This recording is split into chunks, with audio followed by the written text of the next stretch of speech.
রং নির্দিষ্টভাবে কোনো দেখতে পারে না, এরা নড়াচড়া দেখলে কিন্তু আকৃষ্ট হয়ে পড়ে। আচ্ছা, আমি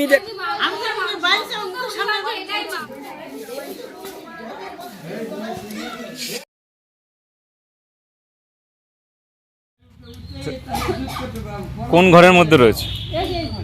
আচ্ছা, এত বড়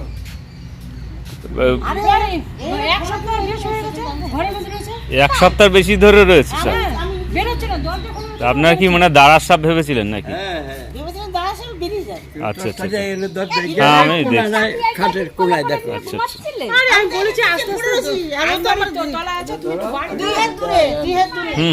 দেখছি।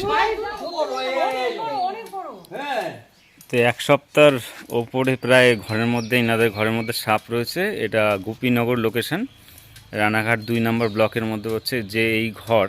তা আপনি কখনো দেখেছেন যখন কখনো ফোনা তুলতে বা কোনো এরকম কিছু দেখেন? আমি দেখলাম এখন। আচ্ছা, আমি দেখলাম এখন ফোনা তুলে। আচ্ছা আচ্ছা, আর গোকুর আমি দেখি টস মারতে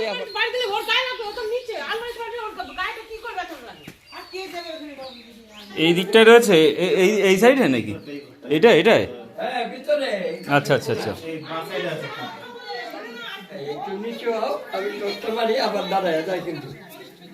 দেখছো? ওই কোনায় রয়েছে। গোপ্রসাবিত, গোপ্রহিত।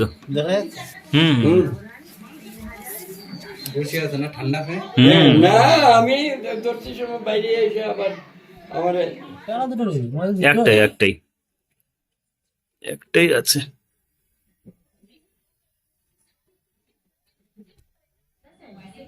দেখতে পাচ্ছেন খাটের নিচে প্রায় এক সপ্তাহের বেশি সময় ধরে রয়েছে বিষধর সাপ। এটা খরিশ গোখরো, বুঝতেই পাচ্ছেন। আশের যে প্যাটার্ন রয়েছে সেটা দেখে বুঝতেই পাচ্ছেন যে খরিশ গোখরো বা খয়ে গোখরো সাপই কিন্তু এটা রয়েছে, বিষধর সাপ।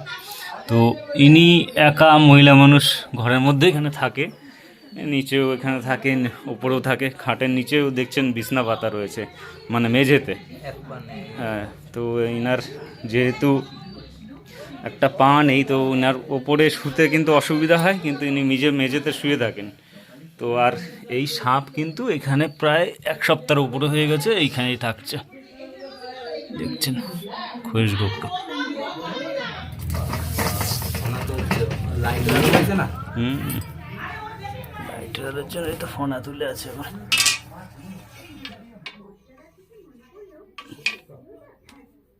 দেখছেন ছায়া দেখে কিন্তু ফোনা তুলে আছে। ছাওয়া, ওই হাতের ছাওয়া পাচ্ছে না, হাতের ছায়ার জন্য কিন্তু ফোনা তুলে আছে।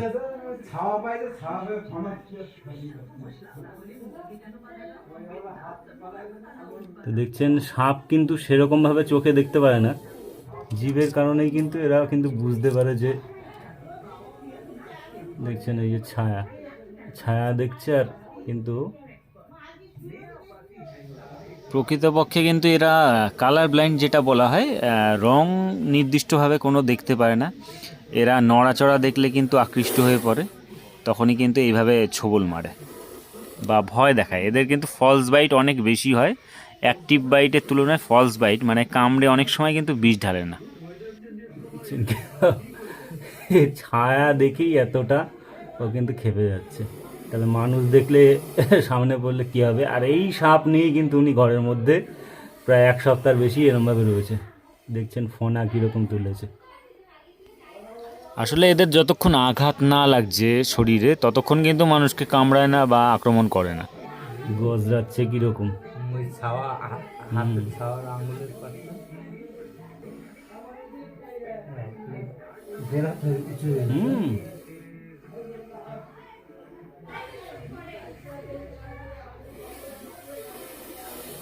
খাবার নাই কিছু, রান্না খানের জন্য আইসে মনে হয়, খাওয়ার জন্য আর পূজা করে, তার জন্য কিছু ক্ষতি করে না। দেয়ালে আলো পাচ্ছে না, খাওয়াতেও ফোনা তুলতে বেশি রাগে রাগে দেয়ালে খবর। পেছন থেকে সরে থাকো কিন্তু।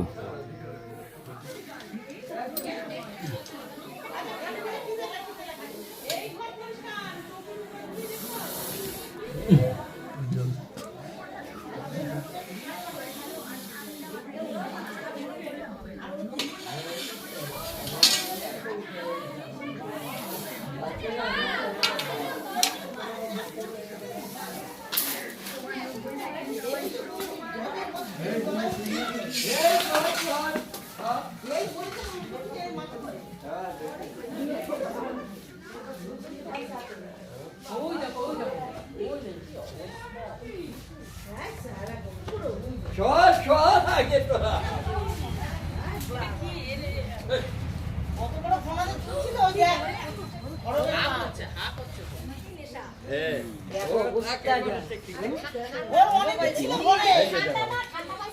সরে যাও সরে যাও খাটের তলায় ছিল খাটের তলায় খাটের নিচে মোটামুটি ফোনা তুলে এতক্ষণ ধরে ওই দেখ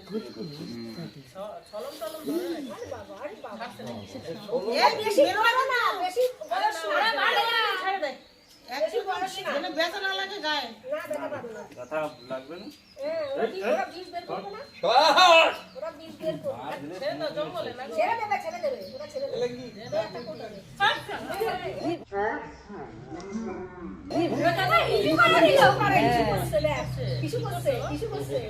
পায়খানা করে জানলার মধ্যে পায়খানা করে সাদা চুলের মতো হয়ে রয়েছে। বাবা যা বুঝতেই পারছেন তাহলে ঘরে কতদিন ধরে রয়েছে।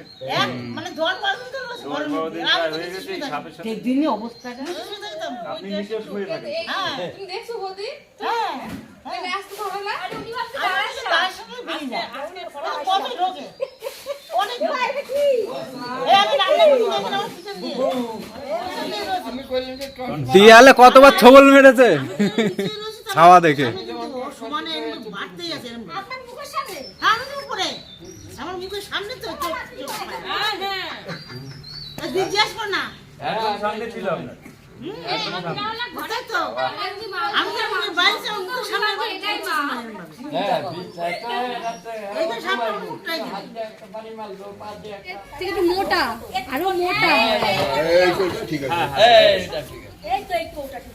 এটার মধ্যে তুলে আমি তো তাড়াহুড়ো করে এসেছি নাহলে ব্যাগ ছিল আমার কাছে প্রচন্ড তাড়াহুড়ো করে। মুখ খুলে দে আমি নিচ্ছি ফুলটা।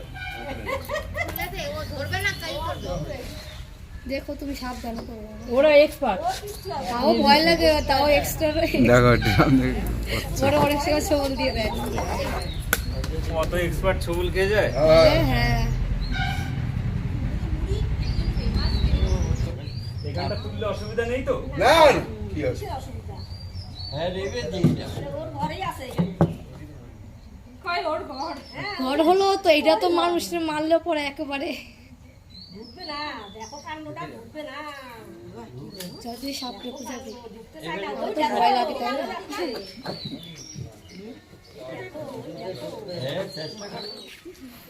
কি অবস্থা দেখো, প্যাস দিচ্ছে।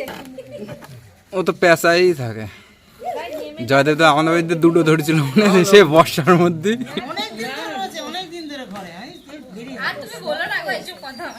এটা মেয়ে না ছেলে এটা ফিমেলি মনে হচ্ছে। করতে পারি না আবার সেটা করে দিয়েছে আমাদের বাড়িতে দুটো ধরছিল ওই যে রাত্রিবেলা বর্ষার সময় তাও কাদার মধ্যে গামছা দিয়ে দিই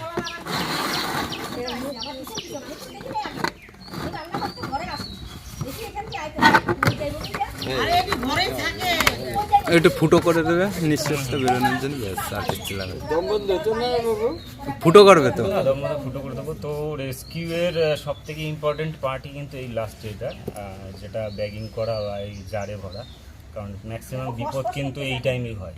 এটা তো জোড়া থাকে এটা সিঙ্গেল কেন আর জোড়া এই টাইম থেকে থাকবে। ভাই একটা কথা বলেছে জোড়া থাকে, জোড়া এরা বিভিন্ন সাপের জোড়ার একটা টাইম থাকে।